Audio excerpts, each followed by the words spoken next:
Galera, eu tenho uma confissão pra fazer. Eu tô há muitos anos falando aqui no canal sobre como eu gosto de filmes de terror. Eu faço vários vídeos dedicados a esse gênero, eu espalho a palavra dos clássicos, eu observo as tendências do momento, mas apesar disso eu tenho ainda alguns pontos cegos no meu repertório de terror. E até pouco tempo atrás, um deles era uma das maiores franquias de terror feitas na minha geração. Os filmes da série Premonição. Mas eu finalmente corrigi isso porque eu acabo de terminar a minha maratona dos 5 filmes dessa franquia. Sim, eu finalmente tive essa satisfação de tirar os filmes de Premonição da minha lista da vergonha.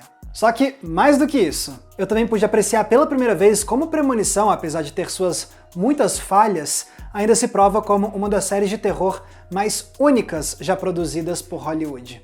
Mas afinal, por que eu demorei tanto para ver Premonição? Se esses foram filmes inovadores e originais para a época, por que eles não são tão criticamente aclamados hoje em dia? E o que o retorno com um novo filme de Premonição, que está confirmado para o ano que vem, pode representar para o legado dessa franquia? É isso que a gente vai explorar no vídeo de hoje. E como de costume, vale o lembrete. Eu vou ter que dar spoilers de todos esses filmes. Então, caso você se importe com isso, esteja avisado. Continua aqui comigo? Então beleza, vamos lá explorar os altos e baixos que fizeram Premonição entrar para a história do terror.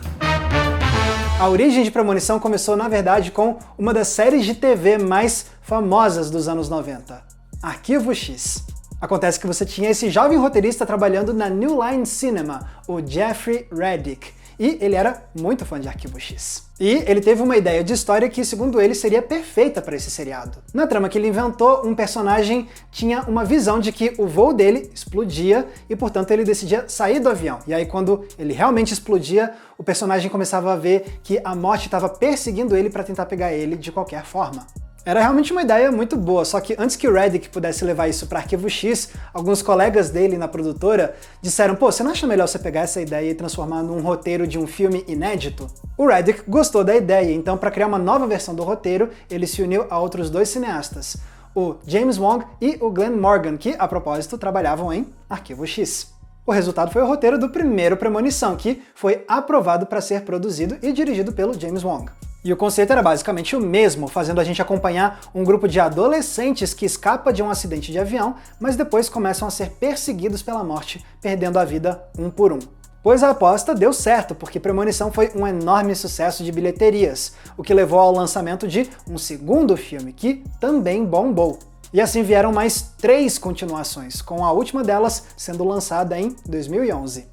E eu testemunhei esse sucesso de Premonição porque os filmes saíram durante a minha adolescência e vários dos meus amigos foram ver Premonição, mas eu não me juntava a eles não. Isso porque nessa fase da minha vida eu ainda não era fã de terror. Pelo contrário, eu morria de medo da ideia de ver filmes de terror. Foi só no final da minha adolescência que eu comecei a explorar esse gênero e aí eu descobri como esses filmes podem ser incríveis. A partir daí eu comecei a explorar os clássicos, a ver os lançamentos e foi assim que eu me converti num fã de filmes de terror. Mas mesmo depois de ter virado adepto desse gênero, eu continuei evitando alguns títulos. E acreditem se quiser, Premonição era um deles. Porque, no fundo, o conceito da franquia me dava muita angústia. A essa altura, por exemplo, eu não tinha apreensão de ver filmes com monstros, com fantasmas ou com assassinos mascarados, porque isso sempre me parecia muito fantasioso. Eu não achava que essas coisas poderiam, na vida real, vir para me assombrar e me matar. Agora, com Premonição, era diferente. Porque aqui as mortes acontecem com coisas corriqueiras do dia a dia. Uma escorregada no banheiro,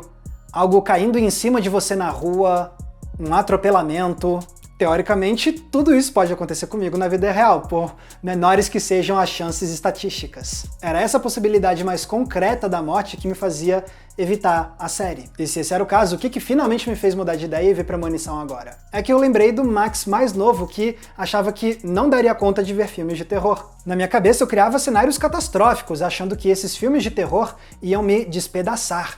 Mas quando eu comecei a me aprofundar no gênero, eu vi que, por mais assustadoras e inquietantes que fossem essas produções, eu não ficava traumatizado ou arruinado depois. E se foi assim com tantos títulos de horror, por que não seria igual com Premonição? Uma franquia que, inclusive, eu passei anos ouvindo que era meio galhofa também. Fora isso, também teve a minha curiosidade profissional. Pô, se o meu trabalho é falar sobre filmes, seria importante para o meu repertório eu me familiarizar com uma das franquias de terror mais populares dos anos 2000. Foi assim que eu finalmente decidi, então, começar a ver Premonição, e ainda bem que eu fiz isso. Porque eu vi em primeira mão o que fez Premonição se tornar um marco do horror 2 décadas atrás, e o que faz ele parecer único até hoje. Assim que eu terminei de ver o primeiro Premonição, uma coisa já me saltou aos olhos. E isso me pareceu um dos principais diferenciais dele: a abstração da ameaça. No terror, o tradicional é você ter uma figura concreta que traz a morte aos personagens. É um monstro, um espírito, um assassino mascarado. E muito do apelo disso é que essas criaturas podem materializar ideias maiores, simbolizando conceitos psicológicos, mitologias ou até mesmo a morte em si. Sem contar o apelo visual que essas criaturas podem ter, criando algumas das imagens mais marcantes do terror, seja pelo design único ou pelo fato de serem figuras que mal podemos ver, que sabemos que estão lá, mas não enxergamos por completo. Só que Premonição decide pular essa materialização e faz a sua ameaça ser totalmente invisível. Em todos os filmes, a morte persegue cada sobrevivente para cobrar a dívida que eles deixaram ao escapar do grande acidente. Mas essa morte com M maiúsculo nunca é personificada. Ela não tem forma, não tem voz, ela não pode ser tocada. Ao invés disso, a morte se manifesta pelo que parece ser acaso, criando reações em cadeias que soam aleatórias, mas que no fundo são maquinações da morte para cobrar a dívida dos protagonistas. E isso foi muito diferente para a época. Se recusar a trazer uma figura palpável que pudesse virar um ícone cinematográfico, como aconteceu com tantos outros filmes, isso era uma proposta ousada. Mas acabou funcionando porque essa morte se faz onipresente, como se fosse uma divindade capaz de articular a realidade ao seu bel prazer, quase sempre superando qualquer tipo de preparação dos personagens. É a ideia de que a morte pode estar à espreita, te esperando a qualquer momento e te pegando nos momentos que você considera mais banais do seu dia a dia. É um conceito genuinamente assustador que pode levar a reflexões ainda maiores. Será possível ter controle do próprio destino? Se você soubesse que a morte está prestes a te pegar, você gostaria de saber como e quando morreria? Até que ponto você estaria disposto a lutar para se livrar da morte? São muitas noções inquietantes e o fato disso tudo resultar em mortes cada vez mais chocantes fez Premonição provar que você não precisa de uma ameaça visível para criar um terror que funcione. Agora, teve outro grande fator que diferenciou Premonição. Foi a mescla de certos gêneros cinematográficos. É notável, por exemplo, a inspiração nos filmes slasher. Ainda que a morte não seja personificada, a estrutura da história e as mortes seguem o padrão estabelecido pelos filmes de psicopatas mascarados. Apresentar um grupo de jovens, depois uma força mortal e fazer com que essa ameaça vá matando os personagens um por um de formas cada vez mais espalhafatosas para criar uma morte mais extrema que a outra. Só que quando essa ameaça é uma força imaterial, sem restrição física nenhuma, você abre todo um leque de oportunidades. E nessas horas, Premonição puxou inspiração de uma fonte inusitada para um terror: os filmes de desastre. Durante décadas, esse gênero criou histórias chocantes de escala épica, que nos impactaram por mostrar como os humanos podem ser impotentes frente a uma catástrofe colossal, como um naufrágio, um prédio em chamas, um avião em risco de queda, um terremoto. São cenários assustadores, mas que tradicionalmente existiam fora do gênero do terror.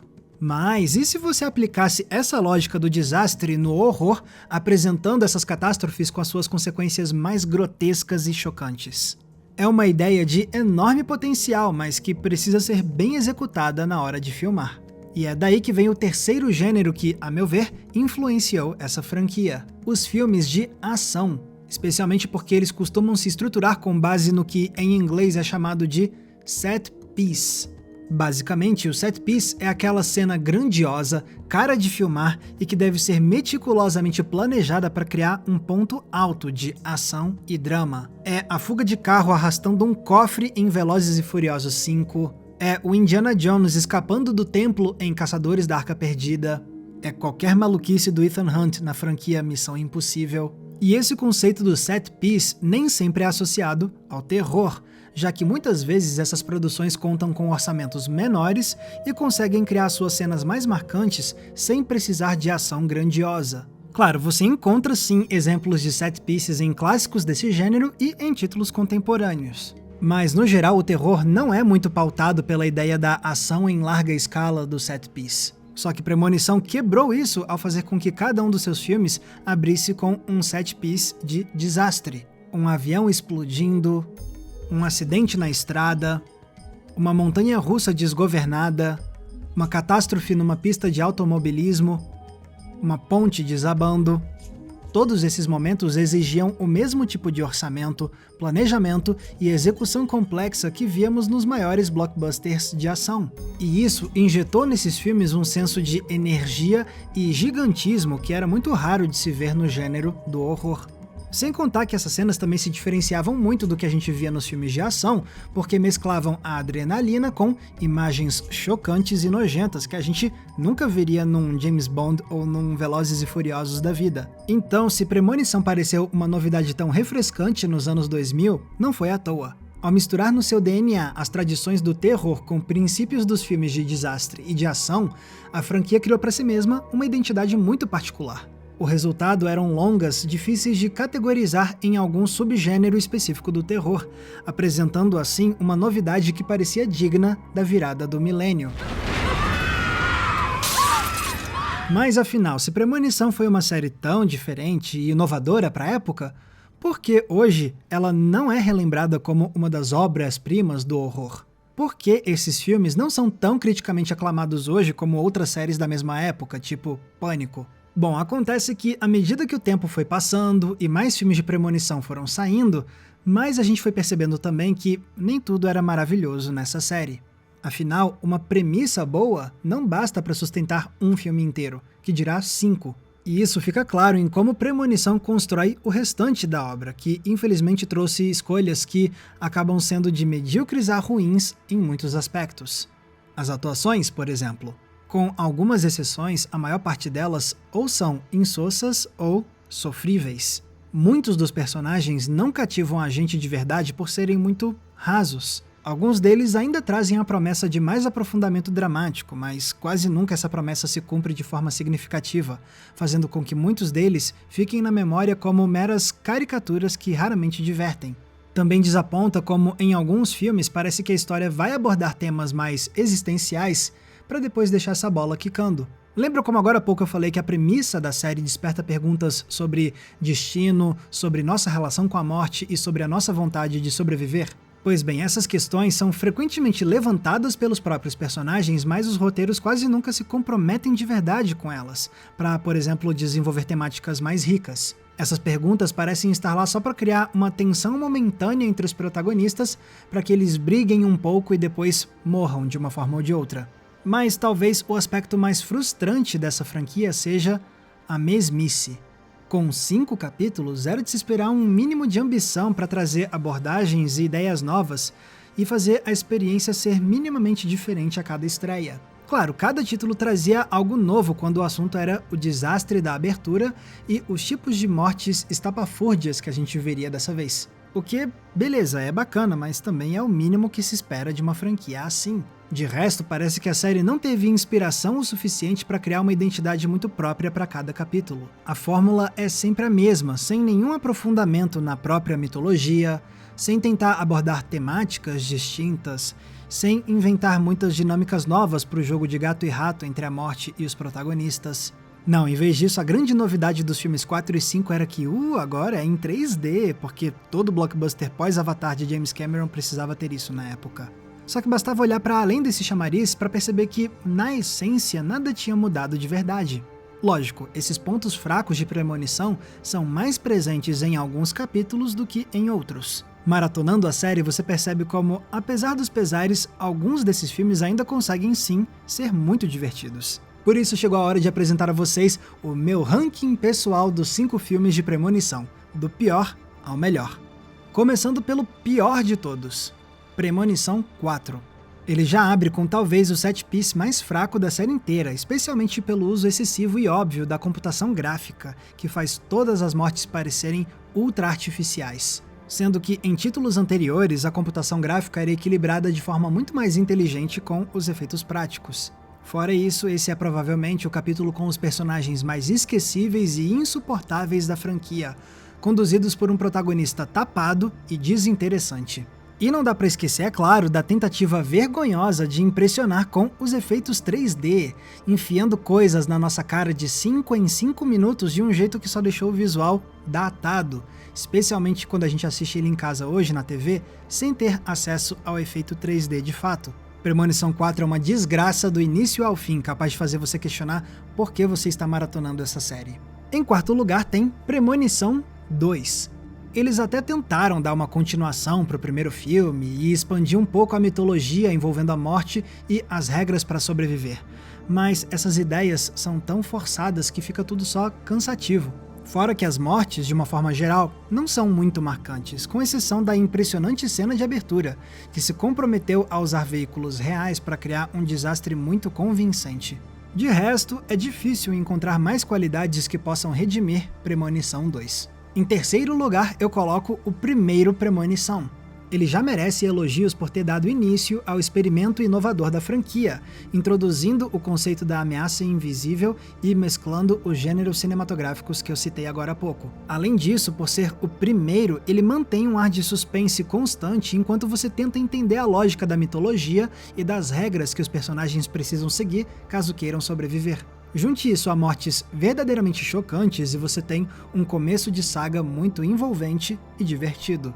Em segundo lugar, eu ponho Premonição 3. Enfim, uma continuação que tentou trazer um pouco mais de profundidade dramática para os personagens, com a protagonista tendo uma relação bonita com a irmã e passando por toda uma jornada para aprender a lidar com o seu lado controlador, que ela tanto quer deixar para trás. Tá certo que o filme é bem desesperado pra deixar essa mensagem clara e óbvia pra gente, porque os personagens ficam falando o tempo todo pra protagonista. Opa, cuidado, hein, você é muito controladora, olha só, eu sei que você tá com medo porque você não tem controle da situação. Ah, você precisa ser menos controladora, beleza, filme, já entendemos. Mas, pelo menos, esse é um esforço que os dois filmes anteriores não tinham feito. Outro ponto a favor de Premonição 3 é a atuação da Mary Elizabeth Winstead, que é boa de verdade, talvez uma das performances mais fortes da franquia inteira. Além disso, o longa sustenta um tom de suspense o tempo inteiro graças à ótima ideia de fazer as fotos tiradas no começo do filme darem pistas de como cada personagem vai morrer. Isso cria um senso de investigação e de mistério muito intrigante. E também tem o fato das mortes serem algumas das mais criativas da série. Em especial, a abertura com a montanha-russa é inesquecível, talvez por simbolizar muito bem o conceito básico da franquia inteira sobre como você não tem controle sobre a morte.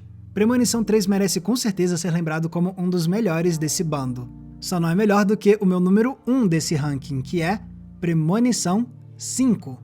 Quem diria que depois do desastre que foi o quarto filme, eles conseguiriam dar a volta por cima e lançar o melhor capítulo da franquia? Os efeitos computadorizados voltam a ser mais equilibrados com os efeitos práticos. Já o uso do 3D é muito mais discreto e pensado para criar imersão ao invés de ficar te distraindo. Além disso, a história contada aqui é genuinamente boa. Os personagens são bem mais tridimensionais, com desejos e conflitos morais que fisgam a gente. Por exemplo, a relação do protagonista com a namorada soa sincera e nunca parece deslocada do restante do filme. Até os personagens secundários têm subtramas instigantes. Seja o funcionário da fábrica tretando com o colega de trabalho, o chefe da empresa que é um imbecil e fica paranoico com todos em volta, ou ainda o almofadinha que tinha tudo pra ser o babaca clichê, mas que se prova como um namorado muito bacana e que depois é profundamente alterado pelo luto. Ah, e lembra que agora há pouco eu critiquei a falta de ideias novas na franquia? Pois Premonição 5 é uma exceção, porque aqui eles inventam uma regra nova para fugir da morte. Se você matar outra pessoa, você se livra e sobrevive. E ao contrário das regras introduzidas nos outros filmes, essa aqui tem desdobramentos dramáticos com consequências muito mais fascinantes. Em especial ao mostrar como os protagonistas se dividem moralmente entre matar outra pessoa ou não, realmente levando mais a fundo a pergunta: até que ponto você estaria disposto a ir em nome da sua sobrevivência? Falando em sobreviver, as mortes aqui voltam a ser muito marcantes, com ideias aterradoras. E quando você acha que já sacou o filme inteiro, ele ainda te surpreende com uma baita reviravolta no final, revelando que, na verdade, esse quinto filme se passa antes do primeiro. Porque os protagonistas que achavam ter sobrevivido no desfecho vão parar no avião que explode em Premonição 1, trazendo um final cíclico para a franquia. E se você prestou atenção ao longo do filme, talvez você tenha percebido como ele inseriu aos poucos referências aos desastres de abertura dos outros capítulos. Temos o avião do filme 1, o caminhão com os troncos do filme 2, uma foto tirada na montanha-russa do 3, e depois outra foto com um personagem ao lado do carro número 6 que causa o acidente de corrida no quarto filme. E quando você descobre que Premonição 5 se passa antes de todos os outros, você passa a ver esses detalhes como verdadeiros presságios das catástrofes que estão por vir. Então, Premonição 5 nos parâmetros dessa franquia é um conjunto de acertos enorme, porque ele traz de volta a diversão e o choque que fizeram o primeiro filme ser tão original, mas aprimorando em cima de todos os pontos fracos do restante da série, com inovações que criaram uma história melhor, mais profunda e com personagens que cativam pra valer. Premonição 5 é o meu preferido da franquia toda e fez a série se despedir com muita qualidade. Mas e depois que Premonição sumiu dos cinemas, como ficou o terror de Hollywood? Será que essa série deixou algum tipo de legado? Eu acredito que sim. Beleza, é verdade que a franquia não inspirou muitas cópias. Me parece que foram poucas produções nos anos seguintes que seguiram um caminho parecido. Um exemplo é 7 Desejos, em que uma garota encontra uma caixa que realiza os seus desejos, mas faz pessoas queridas morrerem uma a uma. E outro caso é o de Verdade ou Desafio, que trouxe mortes com cenários e objetos do cotidiano também.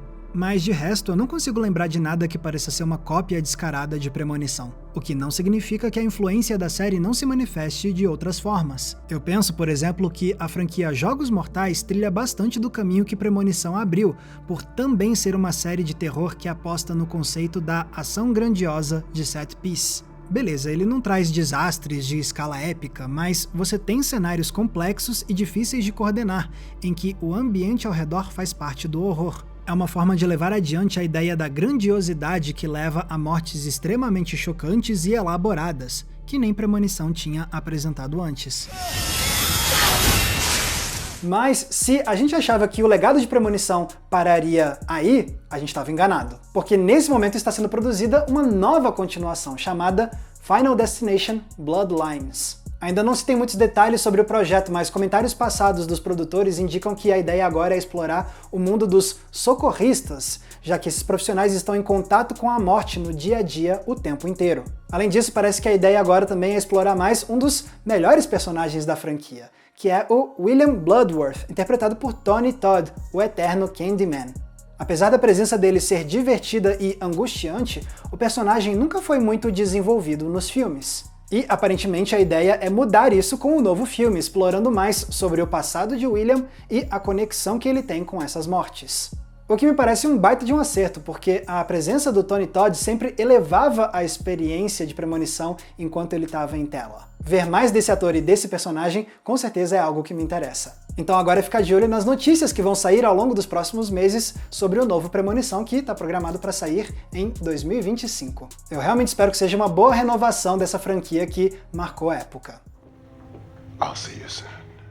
Só sei então que eu tô muito satisfeito de finalmente ter visto Premonição depois de tantos anos fugindo dessa série. Porque isso demonstrou como pode valer a pena você confrontar os títulos que te intimidavam antes. E apesar dessa maratona ter sido um pouco sofrida em alguns momentos, eu agora finalmente enxergo por que essa franquia, apesar de falha, também conseguiu ser tão inovadora em Hollywood. É com certeza uma série que merece ser relembrada como um capítulo importante da história do terror americano.